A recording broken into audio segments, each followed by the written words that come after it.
Join me as we talk all things true crime.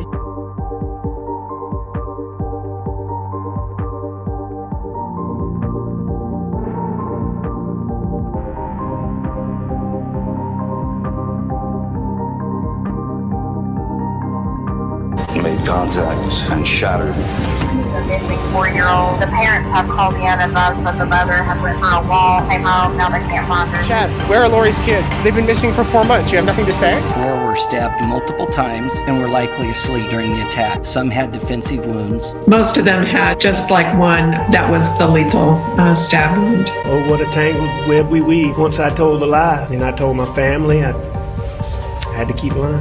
What's your, is it deemed? We haven't cleared anybody.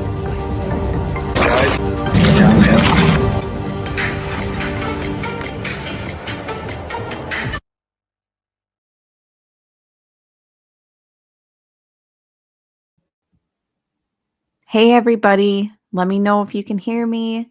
Hi, it's good to see everybody in chat. Hi Adrian, Diva Girl, Holly, James is here, Pointer Lover, Crystal's here. Hey everybody, Debbie Fox, Johnny, good to see everybody.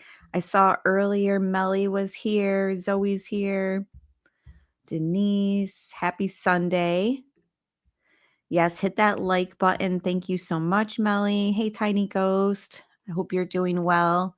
All right. So we are doing this Watts series by request of the Facebook groups that I run based on this case. This case took place in 2018, so it has been quite a while since it's been shut.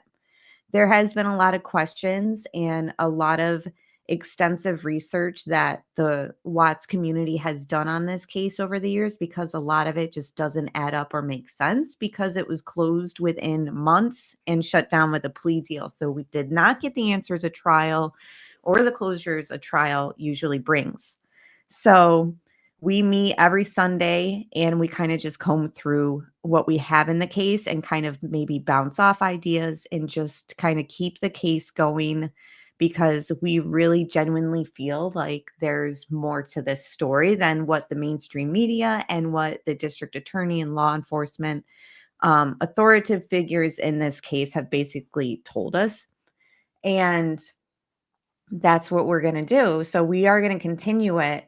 And I feel like I have to bring stuff to this community in my research, because I can't just keep going over the same stuff over and over and not like doing something. And when I mean doing something, I mean like a documentary where I can kind of put everything together. Or tonight's example is the FBI audio that they gave the public is very, very, very poor quality. Probably one of the worst quality modern true crime case FBI audio that we've ever been given.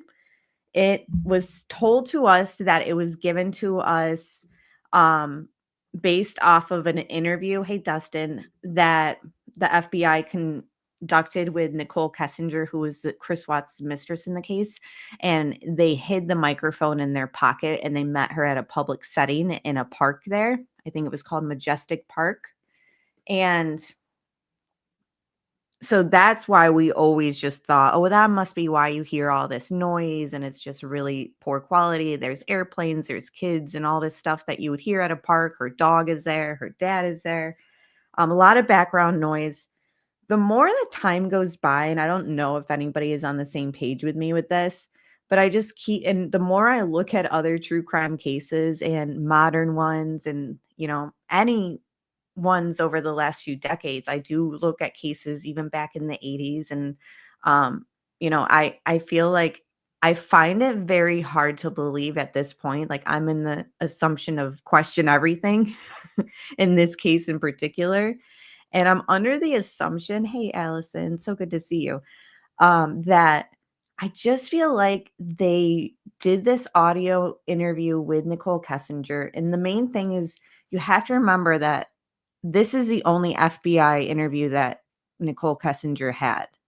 Everything else was handed off to CBI, the state entity, and the Frederick Police Department, the homicide detective Baumhover. So FBI's interview had a lot of telling and shocking things in it, in my opinion. And many things that she stated in the FBI interview, she later changed her statements on. And I feel like the more that time goes by, and again, I don't know if chat is on board, but that's cool with me. I'm feeling like they edited in all this like poor quality, like on top of like a real solid quality interview with Nichol Kessinger, because they meet up with the mistress in a missing pregnant mom and two little toddler case, because at this point they weren't found at all. Like they didn't locate any of the bodies, etc. So she's a missing pregnant mom and two toddlers. And you're telling me that they really conducted an interview with that poor of quality on it? I have it very hard to believe, especially with how sophisticated and professional the FBI are. I really have a hard time thinking that this was actual real quality audio. So then why would they added in all the noise, etc.? Because I just feel like in this case, there's so many questions. And I also have pointed out FBI have never done a mainstream media documentary interview, media interview. We've never seen Graham Coder on any of these documentaries. Like it to me, and even when I put my Freedom of Information Act request, like they just basically said what was out there in public was what we were going to get based off of the case, and that they were protecting people who were important to the case. Like I could read the FOIA response, but not tonight. But basically, it came down to there was people that needed protection in the case that were witnesses, even though there was no trial. So they wouldn't give any more information. And so I really don't think that this audio is what it actually was. Like I think that they just want it to be harder on us to kind of see the truth in this case. They knew they had to be transparent and release their files in investigation, but in the disguise of being transparent and like, here's our interview with the mistress, I think that they altered it and have made it harder to kind of hear their conversations and all that. That's where I'm at. And it took me until probably a few weeks ago to kind of come to that like new realization, and just I'm not buying it anymore. Like I don't believe the FBI would have screwed this up that bad. Like it's taken like hours to kind of go through that audio so many times and edit it and edit out things to make it more clear, still while trying to keep, hey Brooks, the context of what's being said. So it's been very difficult, but I'm going through it little by little. We've already been going through it. We haven't listened to it from start to finish, and I don't have it completed in start to finish, but what I have is bits and pieces in this documentary that I put out in May. I'm not going to play the whole documentary because I want you guys to also go check it out too. It's Chris Watts, A Deep Dive into Deception. This is the second documentary I've done on the case, but I just feel like in these moments where she's kind of painted it as, at first I wasn't nervous, like what's the big deal? The mother left and they got in an argument and she'll be right back, like no big deal. And then it's just, you'll see that she kind of starts changing her tune. And this audio has been enhanced. And this audio actually in this documentary, I've added even the subtitles, because you can't even trust YouTube's subtitles. It doesn't quote her or like the case 100% accurately. So we'll just listen to what I've put together in that, based off of only the the FBI interview. So there's so much more to that documentary. Hey Loco, I have a great hope that her voice will sound nice now. Well, I have good editing skills, but I'm not that good. She still has that voice. But you guys see what I'm saying though. I'm just kind of like, I don't know. So anyways, the quality that we're going to listen to, I hope is better. But yeah, her attire is very interesting. And is this the same shirt in the clip of her at that funeral that we noticed earlier this year? Remember, guys? And she's walking in the funeral hall. Hold on, let me see if I added it to this. But you guys know what I'm talking about. The recent image of her. It's in this somewhere. I swear she's wearing the same black shirt. And like, I hold on to clothes too, don't get me wrong.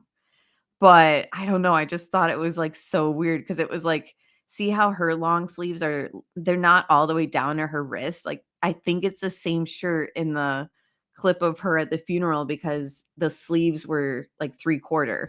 I think it is Tiny Ghost, but I'm not 100%. Yeah, nothing we can do about that screechy ass voice. Oh yeah, she did gain a little weight, but I don't know. I don't know. Some shirts can get stretchy. We're also going to see how she says the same clip and phrase to CBI agent Coder as she did to FBI agent Mark. So she follows the same script, like when it gets to the point where she has to get like emotional over the missing girls, because in the FBI interview, they were not found, and that mom and this woman, like that's what they were to her, and they were all missing at the time. So this is obviously the next day after the FBI interview, but you'll see that she uses the same like script for both. And thanks for being here, everybody. Hit that like. Thank you. Talking about is your movement. By GPS or by cell phone tower to show where you were. Obviously, and I don't want to cause you concern, we want to know where you were that day too. If you're dating a man who did some egregious stuff, and we want to show that you were never near him that day. Nicole's phone pings in Frederick, Colorado 3 times in the course of 2 months, 2 of which she admits to. The third one, we have no reason given why she pinged in Frederick on the morning Shanann and the girls went missing. We were, like I said, people lie, phone records don't. It's so sad, and she's pregnant. and you know, on our end, we didn't. And they're so cute. They're so little. Like, wow. The fact that she repeated the same thing to Agent Kobach on this interview as she did the day prior to FBI agent Mark just shows how scripted and fake and disingenuous her reaction was. I'm worried about his wife. Really worried about his wife. Like, I don't know where they are. You don't know where they are. Nobody knows where they're at. And it's just freaking me out because those little girls are like, they're so little. And she's pregnant, you know, and it's like, where's their mom? So again, this is the cleaned up audio of the FBI interview. Anything on this documentary that has subtitles was intentionally included because it comes from the FBI interview specifically. Because a lot of people don't share that one because it is so poor quality. But like I said, I've done my best to kind of tune it up. But everything she says will turn from, oh, I wasn't that concerned, and fake crying. All that's laid out pretty well, I think. Where are these babies? And it makes me sad. Why? How? I don't even understand how you could like bring yourself to do that to somebody who's like that big.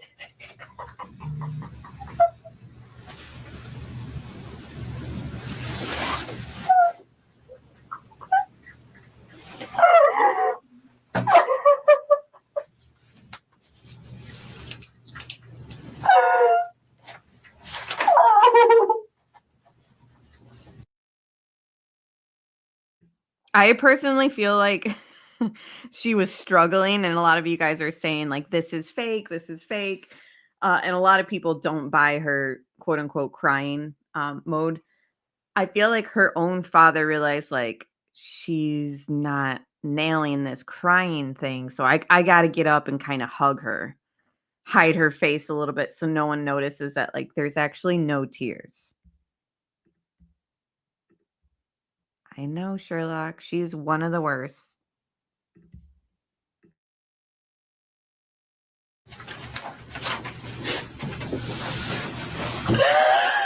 Oh, Jesus. Take a minute.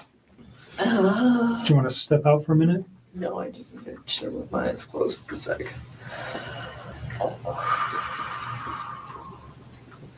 I still cannot believe this is happening.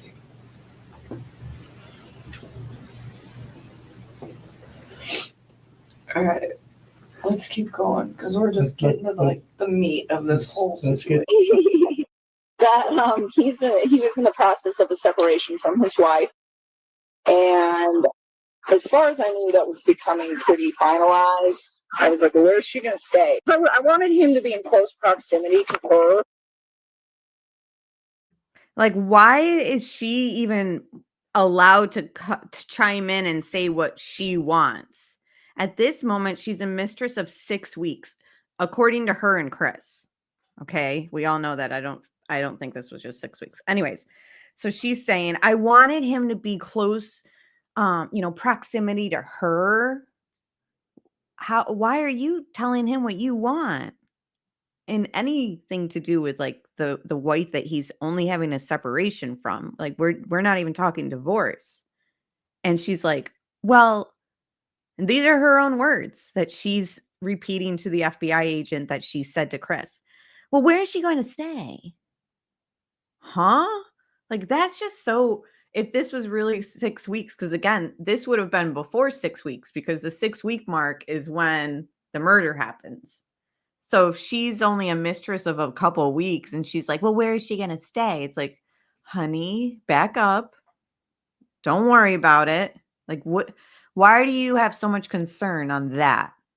Like you're just somebody I work with, according to them, that I just met at work, according to them. And you were the one that came on to me. That's also her own words. So why the heck are you so nosy about where she's going to stay and like what you want? I know. How can she call this getting to the meat of it? She treated them and thought about them like meat. That's the thing too. And like she does that whole crying fit. And then he's like, do you want to take a minute or step outside and take a minute? And she's like, no. We're just getting to the meat of it. Meat, like I'm telling you, it gives me such like chills and like goosebumps, like and like a bad feeling, like the way that she says meat, like specifically because she was just talking about how little the girls were. And like you guys know that the size of that hatch. Like who says that like in reference to the subject of what we're talking about? Missing kids. And oh no, at that point they weren't missing because that was the CBI interview in person. So she knew that they were found where they were. Oh my gosh, it really makes me sick. Yeah, and where's Jim gonna stay? Remember, Chris in the prison interview said she told me like in the last few conversations that she was gonna lay low for a while and go stay with her friend Jim. Interesting. Why did she just abruptly have to leave? After they split, so that it was always like a quick drive to the kids. And I was like, do you know where she's going to stay? And he's like, she's probably going to stay around here. And I'm like, is she going to stay in this house? He's right, she can't go to this house right now. Like, I'll look at apartments for you guys. I would tell them, oh, I found an apartment that's like got a pool for your kiddos and it's got a park for your kiddos and it's close to work and close. Yeah, Johnny says it doesn't sound like a 6-week love affair. Sounds like maybe a year-old love affair. What did this woman do to have that much control over him in 6 weeks? Right. And then here is, I think, another slip up that she said in the FBI interview. She's talking about how, oh, Pointer lover, I just got your PayPal. Thank you so much. I really appreciate that. I really appreciate that. Thank you. This is where she kind of slips up and says, you know, close to work, close to the gym.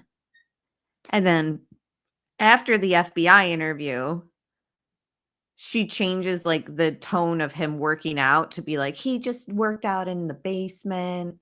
Like, so I think that this kind of goes along with the theory of they did meet at the gym. For her to know, like, near the gym, like, she's first off, why are you looking for apartments for him? Second off, like, near work and near the gym. And then again, that's the only time that she ever mentions that. And then all of a sudden, if working out is brought up, she talks about it being, you know, he worked out in his basement. It's the gym and you know. And the whole thing is like what I need to kind of clarify is like if she changes her story about him being at a gym or knowing of a gym that he goes to, then her story that she told everybody that they met at work is found out to be a lie. Which I think at this point we know, since you were Googling Shanann and Chris before you worked with him, that you did know him before you worked with him in April. Kiddos and it's close to work and close to the gym and you know, and trying to make sure that he got a place that was close to where his ex-wife would be staying so that they were all, you know, centrally located to each other and just really trying to help him to get set up so that he could have a good working relationship with her. He told me, you know, we're separating. This is why. Did he say why? Did he say what his reason The was? reason was for separating. He just said that they like really didn't connect very well anymore. And I don't know. I think financially they had like different ideas of how they wanted to live their lives. As far as I know, they didn't even really like argue that much in the first place. Like he just. And she says, as far as I know, they didn't really argue that much in the first place. Like, how much do you know?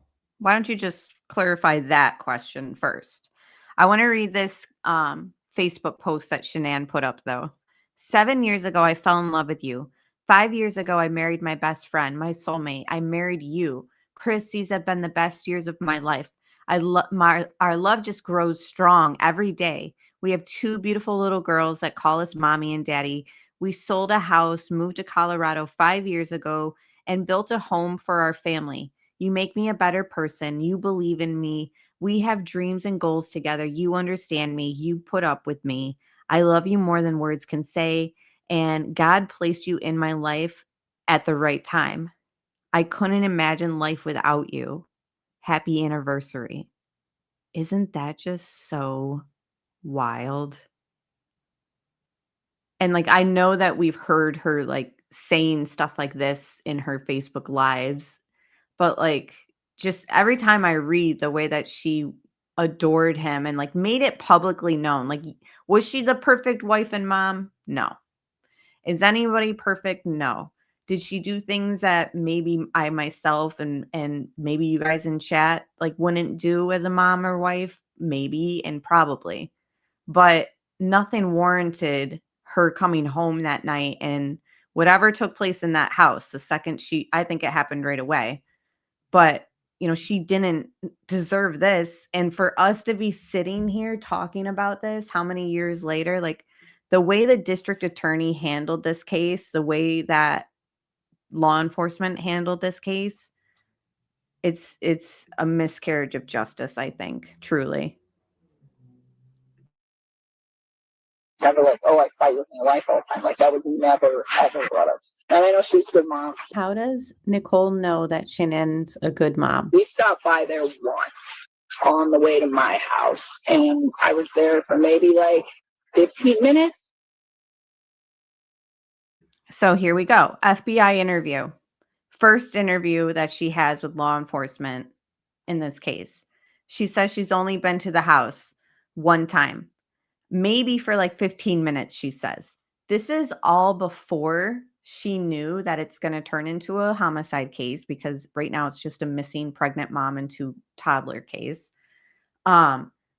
she has no idea that they're going to request her phone records, and it'll show her pinging at the house in Frederick, or maybe on their Vivint security system, or something is going to place her at that Watts house more than one time. So her first initial reaction and instinct in this FBI interview is to lie about how many times she's been to that house.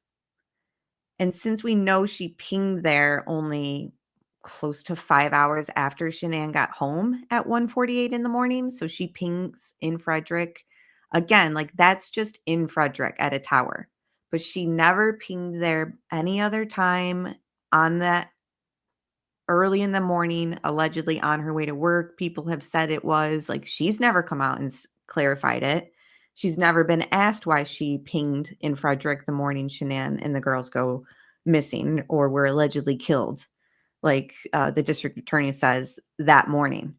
I only say allegedly is because I personally think everybody died in the spots that they were found. I don't think that anyone died in the house. But hi, Scottish Queen. So good to see you. I hope everybody had a good Halloween.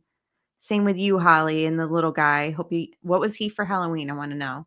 My little guy reused our daughter's, was it her first Halloween? Yeah, it was her first Halloween skeleton costume. So I got it that was like 2021 at Target, and I saved it, and then he like fit it perfectly. So he was like a skeleton too. It's awesome.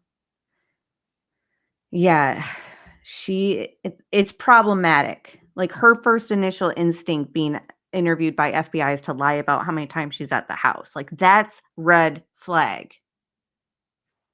I am diva girl. I am. In like quirky ways too. But you know what I mean though? Like it's problematic. If you're so innocent, why wouldn't you have just told FBI like, "Oh, I've been to the house numerous times." I think we have her pinging there 3 or 4 times, and then her like admitting to being at the house in later interviews, like she admits to being there. Like so, and then she's never asked by Kobach like, "But you told Mark that you were only there one time. Why did you tell FBI you were only there one time, but now you're coming out and telling us about these other times?" That never happened. I told Mark yesterday, he asked me if I went over there, and I told him about one time that I went over to that house. I've been to that house twice, but it was very, very brief, and it was not like an extended stay. I did not. It was not an extended stay. Honey, I think you've stayed an extended time already. So here you see, this is her coming out saying, yeah, I've been there twice. Actually, you just lied again because we know of other times, and like, because you're pinging there, and in the prisoner interview, Chris is talking about the 4th of July and you were there, and like all these times, like she rode in her car one time. What? Feel comfortable there. I saw a picture of her holding her kid. So beautiful. And I remember telling him after that, it was like, have you ever thought about like really trying to fix your marriage with her? And he's like, I don't really want to. And I was just like, man, like you got a beautiful wife. So she's the mother of 2 of your kids. You already have all of this stuff. Like you already have the house and the car and the kids and the marriage and the wife. And I'm like, are you sure you don't want to fix that? I'm like, because what if you like try to start over with somebody else? And like, what if hypothetically like we didn't work out? You should at least give her the benefit of the doubt. You know, and he told me, I tried to talk to her about all this stuff a few times and it's just not working out. And I'm like, all right, you're trying to separate from her and pretty finalized, and I will respect that. Thank you so much for coming out here with me, Christopher. I am having a wonderful time. You mean a lot to me, and I'm glad that you're having a blast. I am so out of breath. And this is just the other thing that makes zero sense to any of us. She's like vlogging with a camera with talking about a message to Chris, but he's there with her. I don't get it. Like, were they making their own like video like vlog, like, oh, let's make this into like a vlog of us or something. I don't understand it. Like, isn't he snow or sandboarding with you? Why are you saying this to the camera? Like, that is also another thing that just is like, something's not adding up here. Were you at the sand dunes with Jim? And you've just told us it was Chris? Or did Chris like join you guys later? And this is like a video that you sent him before he got there? Like, I'm just very confused about it. Yeah, apparently she was sending it to him.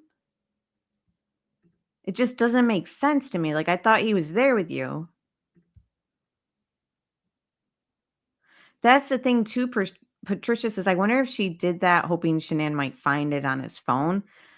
Maybe, but then he says that she told him download that secret calculator app that looks like an app, or it looks like a calculator on your phone, but that was where all these stuff was stored. So this video and like nude pictures of them and all that, which obviously we've never seen those. But yeah, there's nudes of Chris out there that the district attorney's seen, and he has Chris's phone. He's like probably looking at him. Just joking. But yeah, she did take his phone to leave a secret message hoping Shanann would see it. Could be.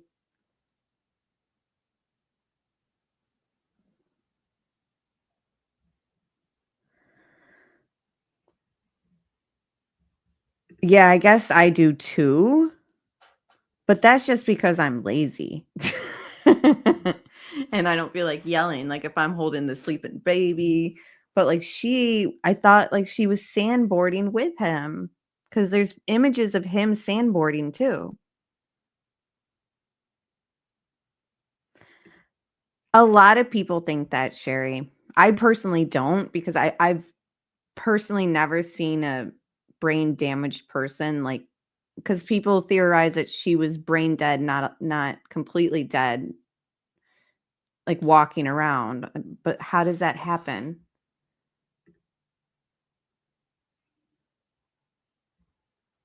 And yeah, Chris was open, basically said that Shanann would grab his phone anytime. But remember too, when Nichol sent this to Chris, Shanann was in North Carolina. So it's not like Shanann was going to pick up his phone and see this. Unless like I don't know. It's just so weird. And so Chris and Nichol ended up spending. Okay, you guys have to tune into the documentary to see like the full of it. But like, again, anything that has subtitles is the FBI interview. It's like gone, and he didn't know where she was. Like, okay, well, maybe she'll come back. And I was kind of under the impression, since they're separating, that maybe she decided to take the kids. Maybe she decided to just leave for a few days. I don't know. I was just, I felt like maybe she was just trying to get some space. And I figured maybe that was why she left her stuff there, to just get some quiet. And then yesterday rolled around, and she's still not around. And that started to seem really concerning for me, that people still don't know where she is. But I wasn't concerned at that point, because it was just like, you mean she's not home? Like, she at the grocery store? It was like. That's another thing that when I was editing this, like months back, obviously it's been years and years since I first started looking into this case, and I've listened to this so many times, but this is the first time that I kind of put something together where, okay, so when Chris is in Nate's living room with Officer Coonrod, and they're looking at Nate's security system, and that's where we see Chris backing his truck into the driveway, and he's like pacing and like standing and, swaying back and forth, looking all nervous in Nate's living room. He is also on the phone texting somebody. You can see it in the body cam footage, and we know based off of what little information that they've given us of Chris's phone, and of their text messages, they claim that they don't have all of them, but that to me is absolute BS. Like you guys have their text messages. Even if they were deleted, you guys have them. Although she did ruin her SIM card, but he claims he never deleted any of them. Like you guys have them from Chris's side. No doubt in my mind. You still have Chris's phone. But anyways, so there's a text message of Chris and Nichol Kessinger, and he says to Nichol. So this is Chris texting to Nichol. OMG, that's ridiculous. They would absolutely freak out. And there's like a whole bunch of exclamation points. Let me see if I can pull it up. Anyways, Chris has never asked what that was about on record that we have, but Nichol Kessinger has asked, I think in one of her last interviews, like what that was about. And basically she claims that it was about, oh, I was at the grocery store and I saw, what was it? Lucky Charm cereal or unicorn Lucky Charm cereal. Yeah, the Lucky Charms. And I was like, okay. So she's claiming that she was at the grocery store. And that's why she texted that. Hey, Roxanne, so glad you made it. Yes, they were texting during the body cam. I think she asked if he had told them about her. Oh, yeah. She was definitely like, what's going on? She was definitely wondering what the heck was on that Nate's footage too. And he was probably telling her like, yeah, that you can see me backing up. And maybe you could see more, like, because Chris knows what to look for, but it's so hard for all of us to tell. But basically, Chris says in a text message in Nate's house to Nichol Kessinger, OMG, that's ridiculous. They would absolutely freak out. And she claims that she was at the grocery store and saw these Lucky Charms that the kids would love. And Kobach just takes her word for it, doesn't press the issue anymore. But anyways, so here she's talking to FBI and she's saying, I was like confused because he's telling me the next day that like she didn't come home still. And I'm like, what do you mean she's not home? Like, is she at the grocery store? And like, I don't know. To me, it's just kind of weird that like she's used the grocery store in two different interviews as like a means to kind of explain something. Do you guys get what I'm saying? All right, I didn't realize the seriousness of the situation at that point. But no, she didn't come home that night. I was convinced that she probably just left the day. Like, I really thought, I was like, you know what? I bet she just needed a break from him and she needs some quiet. She probably took the kids and she'll be back in like a day. I thought she just left for the day. That's really what I thought. And then again, like yesterday when she just like didn't come home, I was like, oh, maybe this is like something really serious. And I knew that they were going through separation. So the fact that one person. Right. That's the other thing that we need to kind of keep in mind as a big picture of this. She came forward to FBI 3 days into the investigation, not on day 1, not on day 2, 3 days into it after they knew of their emails, their work emails. So then, yeah, what health nut would recommend Lucky Charms? Good point, Brooks. Especially someone like her. Like, we obviously know that's BS. So what was that text about? But anyways, we have to realize too, while she's waiting to come forward to police, Jim is at her apartment. Like, doesn't Jim have like a job to go to? This is supposed to be like a random week, like a regular week for everybody. Kids are going back to school. Everyone's got work, but Jim is in town on a Monday and stays like for a few days.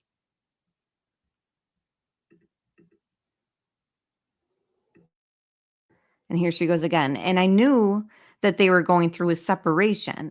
So the fact that one person is leaving for a day, maybe like she's trying to make it seem like, well, they were going to get separated anyway. So like the fact that she was gone, like I didn't think anything of it, like BS. And we got to remember, it'll come out that she told Chris to pawn Shanann's wedding ring that was left behind. She told him that on day 1. She says, I don't know, pawn it, man. So if you're telling FBI, so that was what she said to Chris. And she openly says that you'll see that in text messages. So that was a text message to Chris. Pawn it. About Shanann's wedding ring. But here you're talking FBI 2 days later, and you're trying to say, like, you know, I just thought that she left for a day or she needed to cool off, blah, blah, blah. And, you know, they're going through a separation. So the fact that she kind of left, like, I didn't think it was anything, you know, of a big deal. But then if you thought she was coming back, why are you telling Chris to pawn her wedding ring? The contradictions are more than just like, wow, what a liar. It's like, this is such a huge red flag in the grand scheme of things. Person is leaving for maybe a day. That doesn't seem out of the ordinary for me, just somebody who wants to leave. The fact that all of her stuff was still there, though, that seems kind of strange. At that point, I was like, you know what? I hope something did not happen to her and did not happen to her children. And that was when I decided that it's probably a good idea to just come talk to you guys. I think she left. I mean, and that's still in the back of my head is like a thought where it's like, maybe she took off.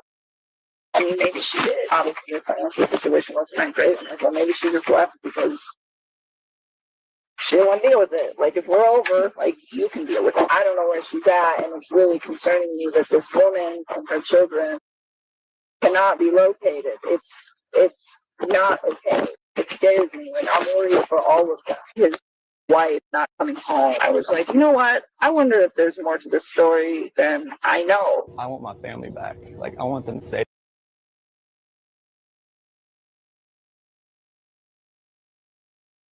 Liar.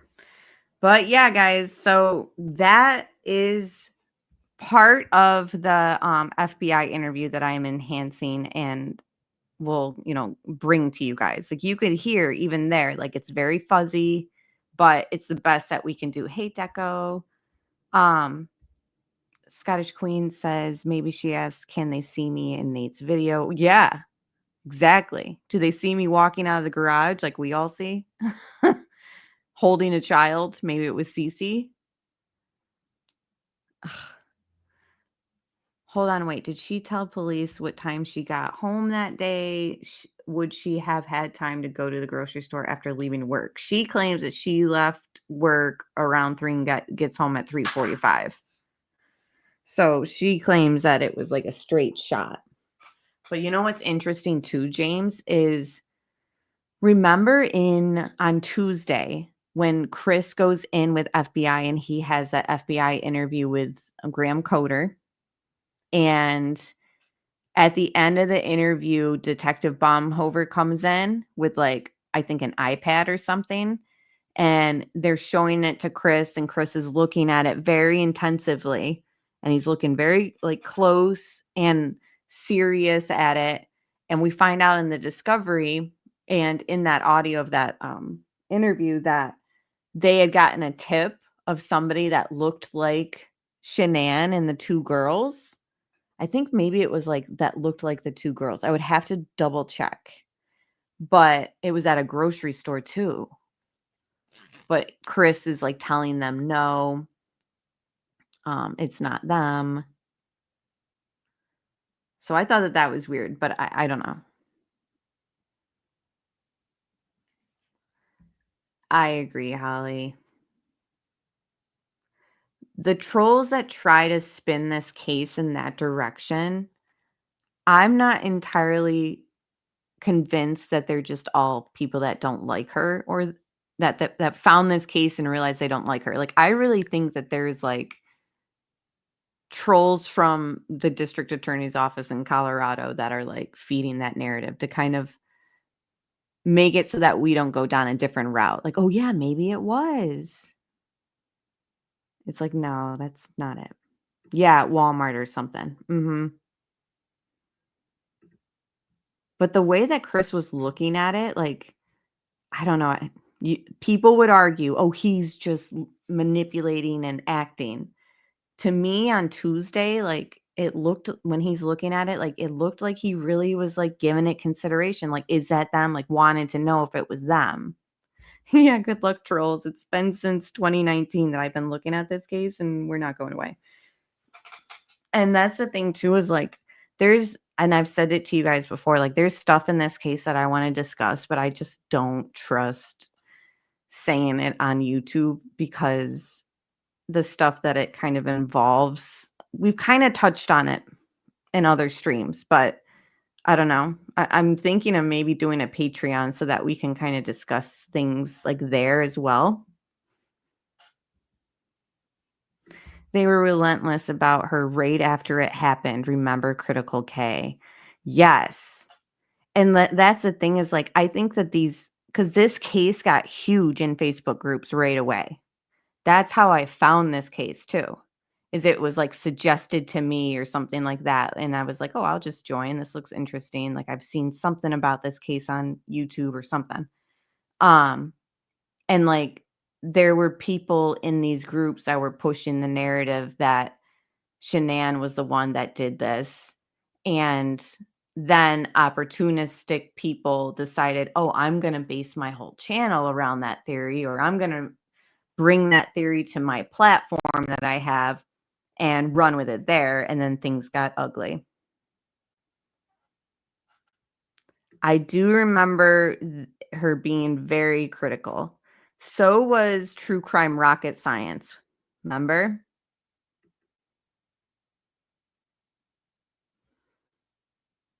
Yeah. So I will link this documentary in its entirety. I'll have it in the comment section so that you guys can check it out too, because it has so much more than just that scripted area of the FBI interview. It's got, and that's the thing too, is I'm still going to go through her FBI interview and edit the audio even more.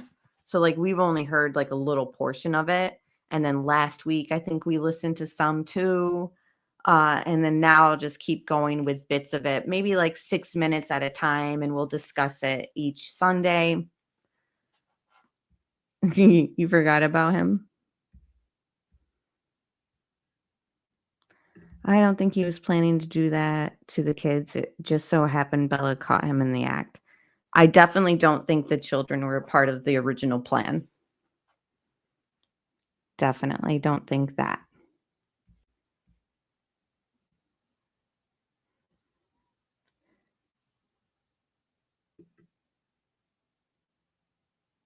I don't think, okay, I already read that. Did anyone have anything to elaborate on